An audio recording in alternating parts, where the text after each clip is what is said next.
नमस्कार लाडक्या बहिणींनो, तुम्हा सर्वांचं आपल्या फार्मर्स वर्ल्ड या युट्यूब चॅनलवर स्वागत आहे। तर आजचा व्हिडिओ हा लाडकी बहीण योजनेबाबत आहे। लाडक्या बहिणींनो, महाराष्ट्र सरकारने सुरू केलेली ही मुख्यमंत्री माझी लाडकी बहीण योजना महिलांसाठी आर्थिक मदतीचा मोठा आधार ठरली आहे। या योजनेत पात्र बहिणींना दरमहा 1500 रुपये थेट त्यांच्या खात्यात जमा केले जातात। या योजनेमुळे घरगुती खर्च, मुलांच्या शिक्षणाची जबाबदारी आणि दैनंदिन गरजा पूर्ण करण्यात अनेकांना दिलासा मिळतो। सध्या महिलांमध्ये 14व्या हप्त्याबाबत मोठी उत्सुकता आहे।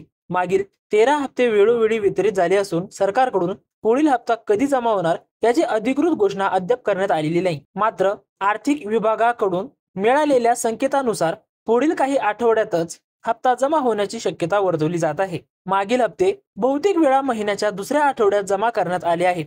यामुळे यंदाही सप्टेंबर महिन्यातील दुसऱ्या किंवा तिसऱ्या आठवड्यात 14वा हप्ता मिळेल अशी शक्यता वर्तवली जात आहे।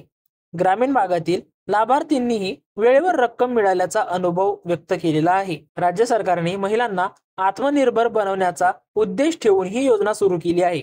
14वा हप्ता सुरळीत मिळावा यासाठी आर्थिक विभागाने बँका आणि जिल्हा प्रशासनाला तयारीसाठी सूचना दिल्या आहेत।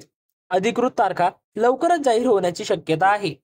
या योजनेअंतर्गत रक्कम थेट लाभार्थींच्या बँक खात्यात जमा केली जाते, त्यामुळे कोणत्याही प्रकारचा दलाल, विलंब किंवा गोंधळ टाळला जातो। लाभार्थींनी आपल्या खात्यातील माहिती अचूक ठेवणे गरजेचे आहे। चुकीची बँक माहिती असल्यास हप्ता अडकू शकतो। लाखो महिलांच्या नजरा या हप्त्यावर खिळल्या आहेत।